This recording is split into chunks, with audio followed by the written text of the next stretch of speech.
I mean, it was already announced, but originally this year, BlizzCraft was meant to come back as like a weekly sort of event.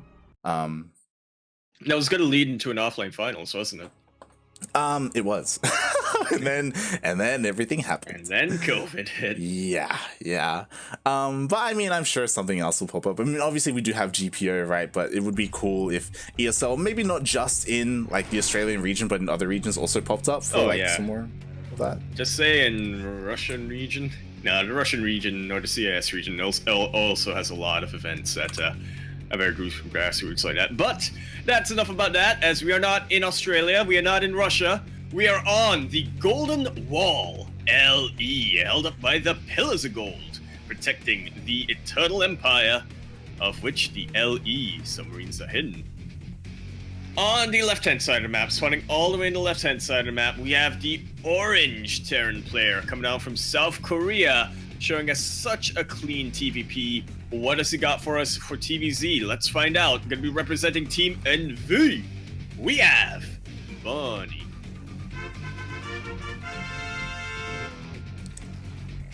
And spawning in the bottom right-hand corner of Golden Wall LE, we have the South Korean Zerg player. We have his old teammate. We have representing KaiZ Gaming. It is Solar. Yeah, I got it mixed up in my head which the KaiZ player was. For some reason, I keep forgetting that Solar is on KaiZ. Well, I mean, it's a very recent shift, right? For the longest time. By recent, you mean like 2 weeks ago? Yeah. Something like that. For the longest time, after of course Splice, he was one of the TSG boys. F's in the chat for TSG. Oh, he was like one of the big boys. Him and Hero, I think. TY was on TSG for a while as well, but yeah, for some reason when I think of Triumphant Song, it's Hero and Solar. Yeah, and unfortunately, Triumphant Song Gaming, they aren't really a thing anymore. They did dissolve at least their StarCraft division. I'm not too sure if they're in other esports. I want to say they're in Dota, but don't quote me on that. Yeah, if it's a Chinese scene, they probably have a Dota team. I have not verified that. Yeah. I mean, that or Mobile Legends, or both. Or both. So, well, no, I think Mobile Legends is more of a Southeast Asia thing. True, tis more of a Southeast Asian thing. But yeah, now Solar, he's on KaiZ. Now Bunny, he's on NV. Kind of switching roles a little bit. Bouncing from team to team. That's just a little bit of a rivalry, isn't it? You should have stayed on the KaiZ Gaming, buddy. You were amongst the top Terran players. I said, no, but there was already time and innovation. I had to spread my own wings. Yes. I had to, give myself some room to grow, spread my wings, it's great. I mean, Bunny, he's a great player. Obviously, so is Solar, and we'll see how these two shape up. Of course, Solar, he did just have his GSL group, so now that his GSL group is done, he has some time. Like, he has no reason really to hide anything. 3 weeks. Yeah. That's, I think, the advantage of having a GSL group. So early, the Ling goes in and does get a really nice scout. To be fair, Bunny isn't really hiding too much down. It is a standard 1-1-1, no 3 CC before starport shenanigans. It's just about as standard as you can get in a TVC. Yeah, and I mean, I feel like going for a third CC before your starport is a little bit too greedy on Golden Wall, like it doesn't feel like the rush distance is too large. So yeah, he opts to go for, the third CC after the 1-1-1, which is a little bit more standard. And meanwhile, Solar, he's also like just kind of doing Solar things, he's just journeying up, he's working on Overlord speed, which I do like, for scouting purposes. But yeah, he's just not really done anything too crazy. I feel like I'm a little bit too used to like the Southeast Asian Zergs to like get an early lair. Yeah. You mean specifically Miyamika? I actually played against someone on ladder who used Miyamika's style. And sorry, this is a bit of a tangent. But yeah, Miyamika, ever since his group started to be catching on, I think. Not too Solar though. Solar is playing this out a lot more standard, not even going for the gold base, which specifically for Solar, we see him go for the gold base a lot in ZvZs, but I guess when it comes to ZvT, he plays it out a bit differently. Yeah, unlike many of the other Korean players, Solar, he's a bit of an oddity. He doesn't tune into too much of the OCE online events, unlike DRG, you know, famously, right? Yeah. So, yeah, Solar, he's not really one to go for that earlier lair. Maybe if he did tune in, maybe that would, like, change his ways. But so far, you know, he's busy, you know. He's playing in Doyu Cups, right? He's playing in the Lima League, you know? He's actually got a team now he has to commit to. So. Yeah. Otherwise, we know he'd be tuning in. Absolutely, week after week. These queens are starting to march across the map, and I don't see Solar being very aggressive. He's droning up a lot. Do you think this is just a mistake, or is he actually trying to chase something away? I mean, he did see the opening. I think he was just trying to meet the Banshee, and he did. It's either that, or it was a mistake, and it was like, oh, wow, I caught the Banshee. I was like, oh. Maybe I'm giving queens decide to go this way. Yeah, maybe I'm giving him too much credit, you know. Good. Well, Solar is one of those big brains in the Korean scene. Yeah. And when I say big brains, I maybe not so much in the way that Ragnarok is a big brain to always innovate and whatnot. No, Solar is just, you know, that clean kind of intelligence, you know. Like, maybe I shouldn't say big brain, but, you know, just intelligent. Yeah, and I'm really curious to see what Bunny does here, because like he does have a single Banshee. I think he did invest in Cloak. Oh no, he canceled Cloak, sorry. He started it, but he canceled it, and yeah, so far he gets 3 drones. Keeps it alive. Yeah, not too bad. Gets a little bit of harassment done, a little bit of scouting, but nothing, not really discovering anything too crazy. Now, the question you ask is, why did he cancel Cloak? And I think we see the answer. Bunny, he is getting both of his upgrades at the same time. He is trying to get his stim finished up, and just like in his game against Killzing, he is looking to have a very quick 1-1 timing to ideally cripple a Zerg player. Yeah, and I part of me feels like this was all intentional, as in like even like start having Cloak resource, so when the Overlord comes in, he sees Cloak being resourced and cancels it, then he switches things up. I'm not just invest into some spores when he didn't need to. Yeah, so he did like deceive his opponent a little bit, but we'll see how it works out, because here we go, Bunny, he is pushing on in, and he knows where the bases are. He does. Solar has a lair, but there we go, we do have a Spire on the way. It's still halfway done, so it's not gonna be ready for this. Yeah, not only is the Spire only halfway done, Baneling, such a few hooks isn't done, so it's going to be a lot easier for Bunny to try to snipe these out. Solar absolutely has to buy time, and this is an amazing position for him to fight in, with this choke point, with this amount of blings. Bunny's got to be very, very careful. Oh, that he does, and he does clear up a little bit of creep, does trade pretty efficiently, but as all this is happening, like there's actually like Solar's creep spread is pretty insane right now. Like it's already halfway across the map. Like it forces Bunny to slowly push out, and he can't really be as aggressive as he would have liked, and because of that, Solar, he's bought enough time where Baneling speed, it's about to finish. Yeah, I feel like one of the more underrated aspects, something that almost gets forgotten about creep spread in a ZvT, is the fact that Terran will have to siege up their units when they get to the edge of creep, scan to clear the creep, unsiege their units, and go back in. It is not as straightforward as, say, having a Raven or an Observer there. Yeah, it just takes so much longer for your push to actually happen. And here we go, we have 2 tanks sieged up. He does have a pretty decent position here, like this alley, but there's a lot of lanes, there's a decent amount of veins, the mutas are coming out as well. Yeah, it is a really good split, but honestly, with only 2 tanks out, I don't see Bunny being able to take advantage of splash damage too well, but apparently he does. A lot of links are starting to go down, and enough Banelings have gone down, I do believe, but enough units for Solar have kept alive. And it's just these mutas, man. These mutas are being absolutely overbearing. Yeah, exactly. He does back off, but again, there's just not enough here for Bunny. He is forced to pick up, and if he's not too careful, he could lose everything here to the mutas. The mutas, they pounce upon it. They're going to be able to clean up the few Marines that are here. The links come to support, and the drop, the push, does get taken out. Shut down. Now look at that army supply. And this is really worrisome. Bunny, he went for this 1-1 timing where you send out the vast majority of your forces for that push, leaving very little defenses back home. Bunny, you know, he is starting to catch up slowly, and he's switching to mines, which should definitely help him. That was an amazing mine shot. Yeah. That is absolutely the start that Bunny needed for his defense. That Another was great mine hit.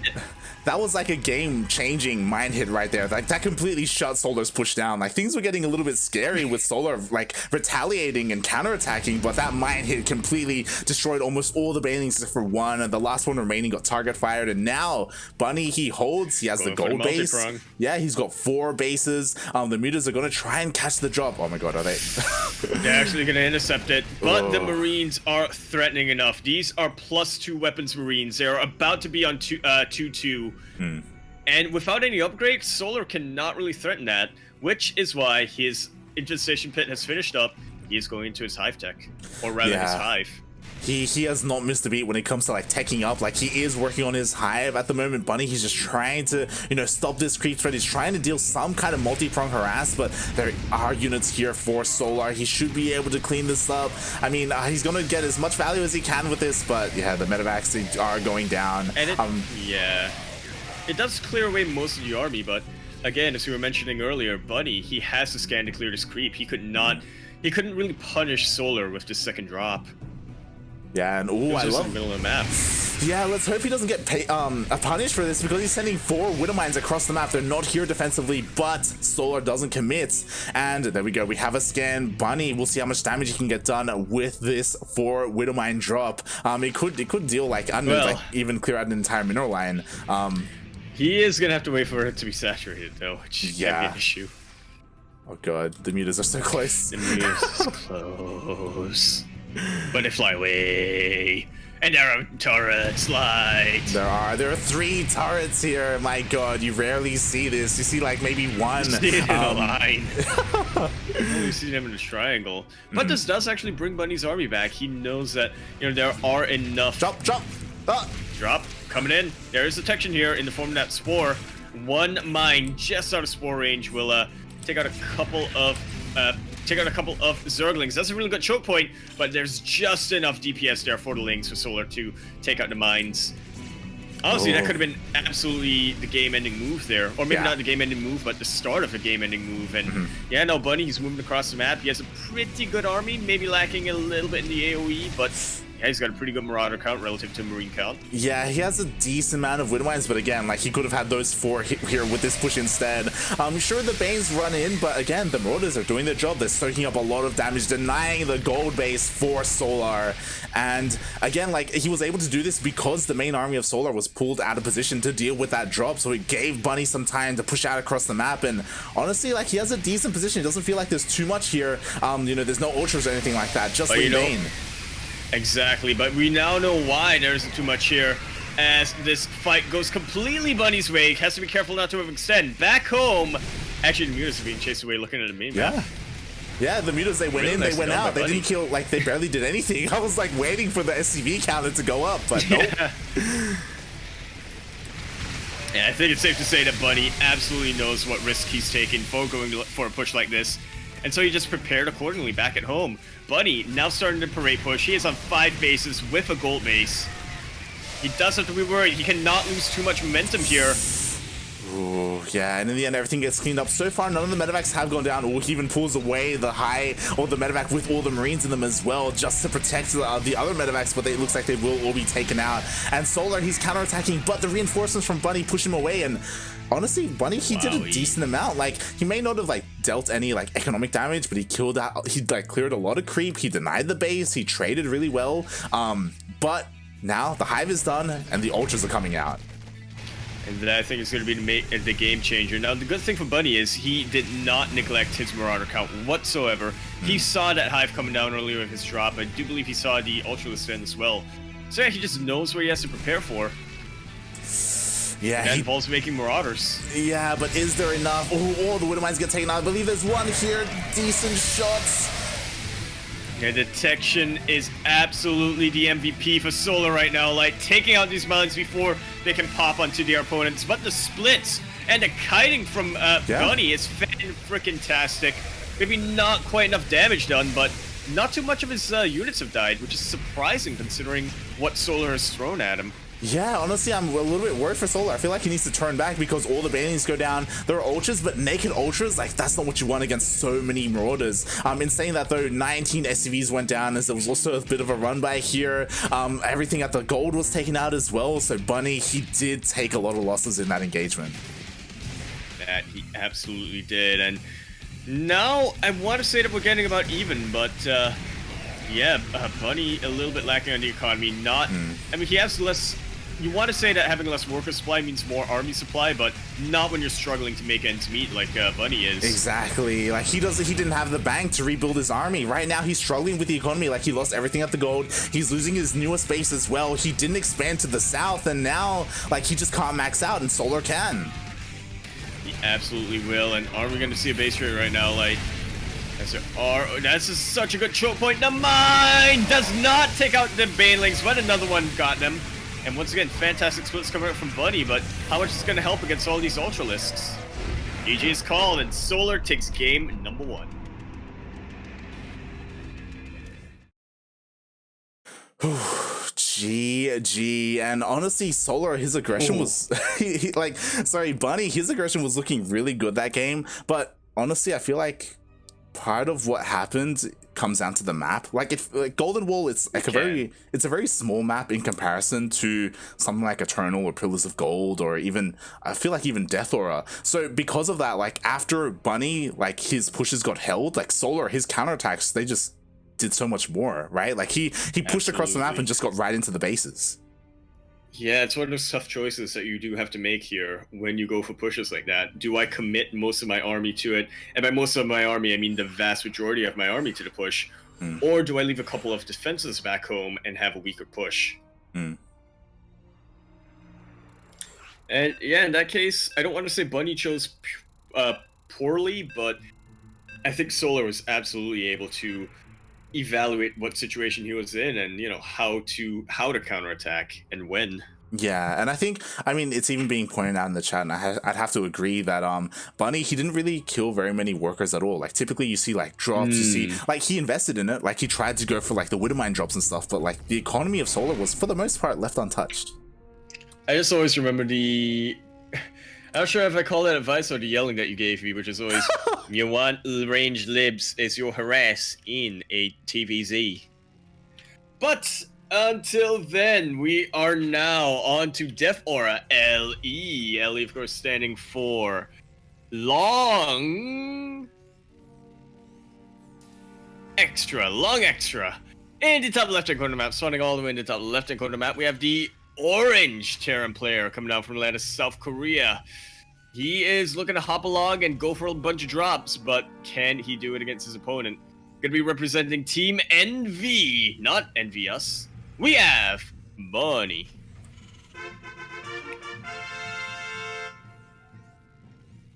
And spawning in at the bottom right-hand corner of Death Aura LE, we have the South Korean Zerg player representing Team KaiZ Gaming. It is Solar.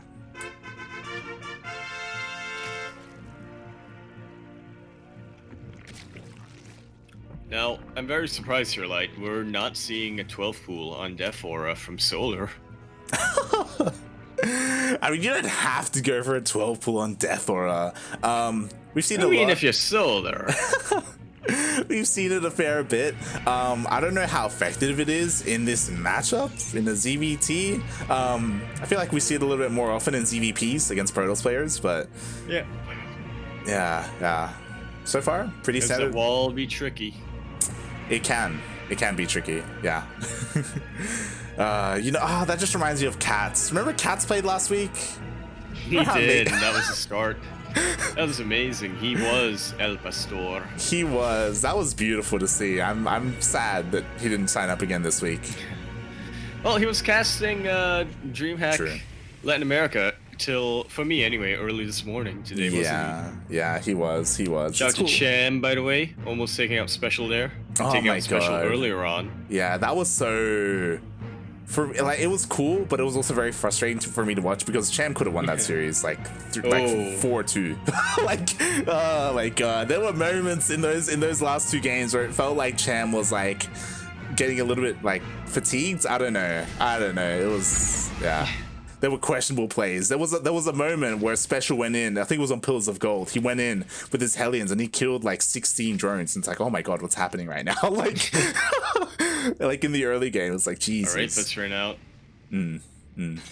Yeah, and I mean, it's a little bit saddening to me because he was that close to going for it. And yeah, honestly, like when it comes to these regional/international events, there are a couple of players who represent certain regions that I'm just sick of seeing all the time. I gotta be honest with you. Yeah, every Special region is one of them. House is another. Yeah. Time. Well, I like Time as much as I like Time. I am kind of sick of him seeing him represent China all the time.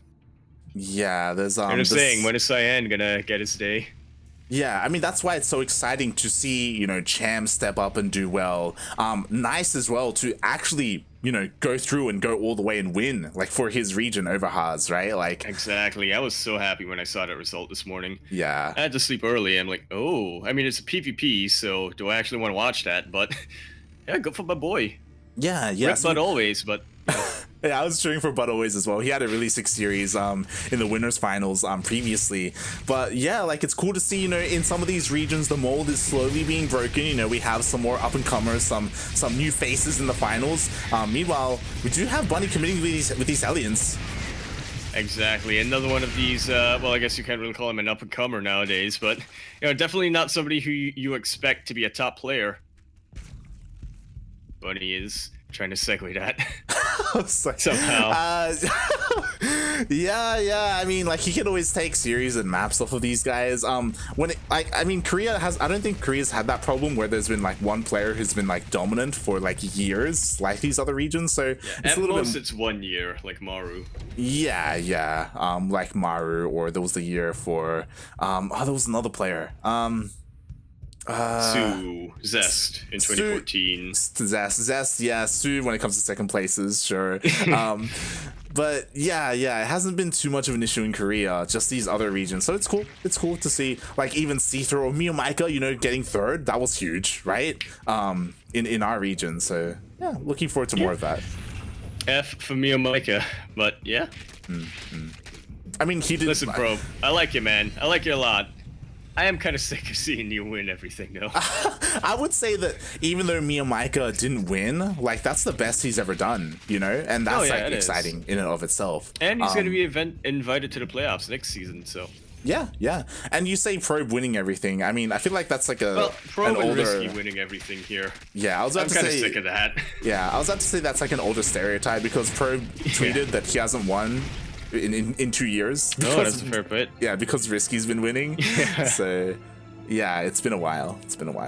I mean, I still place them both in the same sort of. Can we see somebody else win for once, please? Yeah. I mean, there were. I know that the casters were talking about Seether, about how like he's, you know, been up there, but like for the most part, like his win rate versus Probe. Never been able to clutch it out. Yeah. He's never been favored against Probe. So that's always been like, you know, he's kind of like the quote unquote Kong of the region, I guess. Like he's never really had his time in the sun. Marine King. Yeah.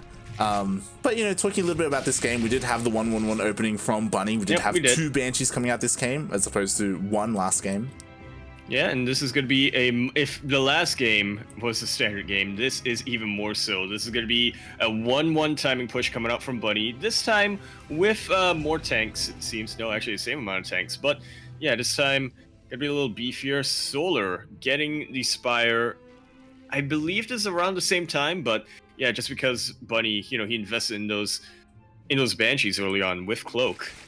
Solar just had more time to prepare his defenses here. Yeah, this time when the push is coming out, there are, like, the Spire is complete this time. He's not going to be investing in mutas quite yet. He's going to have to focus on his ground defense. But as we see, it looks like he's trying to set up either for, like, a link drop or a Baneling drop even. We'll see how that goes. Vivid. Oh, God, he's not been... Oh, no! He is moving away from his tanks, and that is a massive issue. The Banelings have been just about used up, though. And when the Banelings are gone, these Marines are suddenly that much more threatening. Yeah, I mean, he did lose 2 tanks though, and that takes like a lot of the safety of this push out of everything. And at the same time, we do have the Lings dropping into the main base. I haven't really done anything quite yet, but you know, there is potential there. Yeah, it's starting to move out, and yeah, I think that is something to keep in mind when you enter a situation where the tanks are taken out. Terran players, you have 2 options there. Either risk something to try to, you know, make this push count for something, get some damage done, or retreat and regroup. And in this case, Bunny taking the safer option. Yeah, Bunny, he was actually getting ready to push out, but like this Ling harass is forcing him back home. Oh, okay, he's changed his mind. He's going across the map. Is he gonna flank these Lings? Nope, the Lings turn around. Yeah, they turn around as well. So Bunny, he really wants to like deal some damage here. Now that he has a couple of Widow Mines, but again, now there's a little bit more Banelings. Now the Mutas are out as well, so the Medevacs are in danger too. This is a decent split, and you know, there's no creep here, so potentially Bunny can get something done. Yeah. But he's not going to be risking that, especially not with only 1 Widow Mine that I think just got triggered. Yeah, it did just get triggered. So now, like, it's just pure Marine. I'm looking at a 3-way surround coming up from Solar right now. Okay, it's only 2 ways right now, but yeah, this is absolutely a crushing defeat for Bunny. Really nice target firing on these Banelings, but even without any connections, these Mutalisks are way too overbearing. These Lings are in too high a number. It's starting to get overbearing. There is a bit of a multi-prong going on. But is this going to be enough? Yeah, the thing is, like, it would have been a multi-prong if, you know, things didn't go south to the north, right? That all got shut down. Now Solar, he can just focus on this drop here, and the defense of Solar again, like, he's just so good here. He was able to just be everywhere that he needed to be. At the same time, he was also counterattacking with Lings, right? Like, he was just all over the place, and Bunny, he just couldn't keep up, and now Bunny, he's a little bit behind. Defensively, again, he's at his strongest, you know, with his Widow Mines, with his reinforcements, so, I mean, maybe he can hold here. Yeah, he does need a miracle shot like he had in that last game, though. Yeah. Otherwise, I think Solar just has way too much supply. Yeah. And Bunny has not enough choke points or AoE. Exactly. There are 3 Widow Mines here and 1. Friendly fire. Not the best shot. The second one, neither. Oh, third one is okay. But there's still so many Banelings. Third one was really good. And the Banelings are off creep, though, but here comes the flank. And these Marines are going right on down. Really nice splits there, but there are enough Zerglings to catch the stray Marines. And Solar, he is just flooding Ling after Ling after Ling. You know what Bunny didn't do this game that he also didn't do last game, Light? What? Kill Solar's workers. Solar, he's in such a comfortable position right now. He has the larva that he wants, the worker count, and the minerals that he wants. GG is called.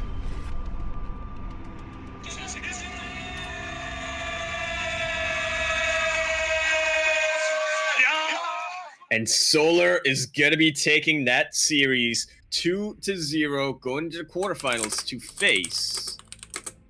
Does he have an opponent? Or no, semifinals, I'm sorry.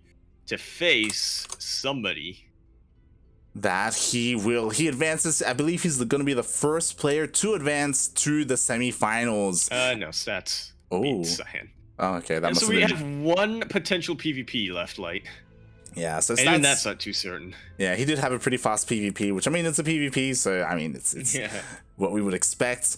He will be. So it looks like Solar will be facing the winner of Silky versus Cure.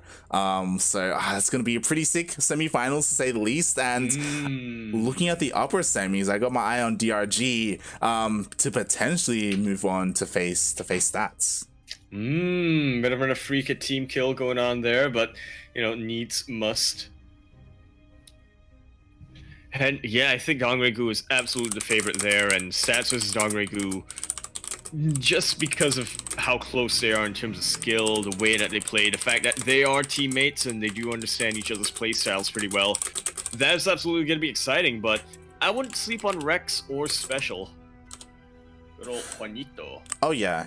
I am a little bit concerned about Special just because, like, after his loss in his winner's interview, he did say that he did feel affected by his loss in GSL, like that had kind of like affected his mentality, and that all happened really recently, like, and it kind of like, you know, literally 2 days ago. Yeah, the loss in GSL, the closed series in DreamHack. I don't know what his mental state is in. Like, I would say that I'm probably like mechanically, like he's probably like perfectly fine, but you know, like like there are other things that come into play, you know, when it comes to competing. Yeah, So yeah, I think if I was special, it would take me a while to get over a loss like that, especially because we heard recently the story of why special is still able to stay in Korea. Basically, only foreigners still in Korea is because, you know, he actually did his research. He got a lawyer who could say, yeah, every month we're going to be getting, or what was the arrangement? Something about, I know he got a lawyer involved, but it was to extend his visa on a month by month basis, or something like that.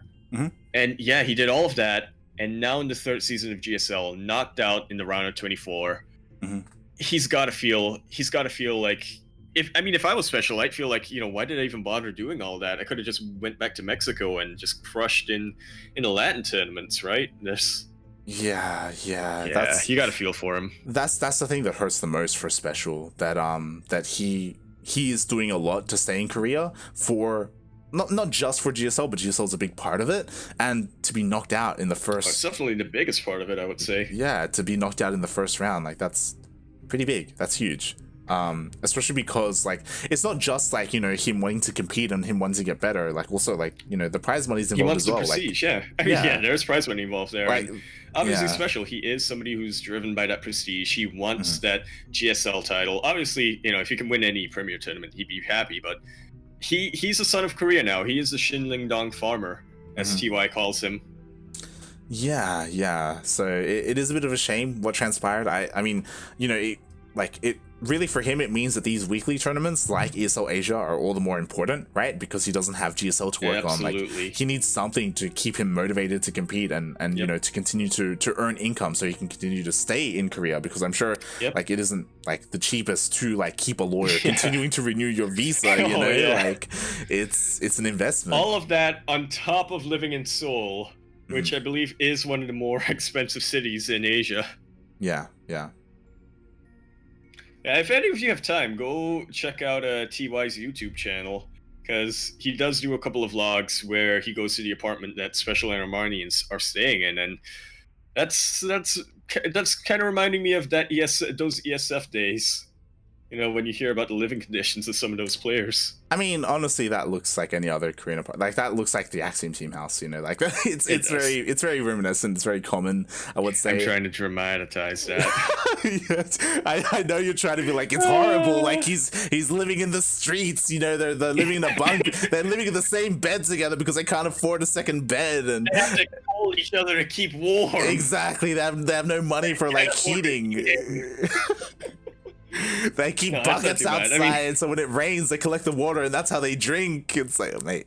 I mean, honestly, it is just a location to that place. It's a smaller house, it's a smaller apartment, but it's in a pretty decent location. I'm pretty sure they could have probably gotten a bigger place somewhere else, but that would also meant like an hour commute to the GSL studio or what have you. I mean, honestly, like it looks fine for two people. Like they each have their own room. I think, and they have their own kitchen and stuff. I think that the hardest thing about it, or the smallest thing about it, is their desks. Is the actual practice area. Yeah. Their desk They're space. They're literally back and back, back to back.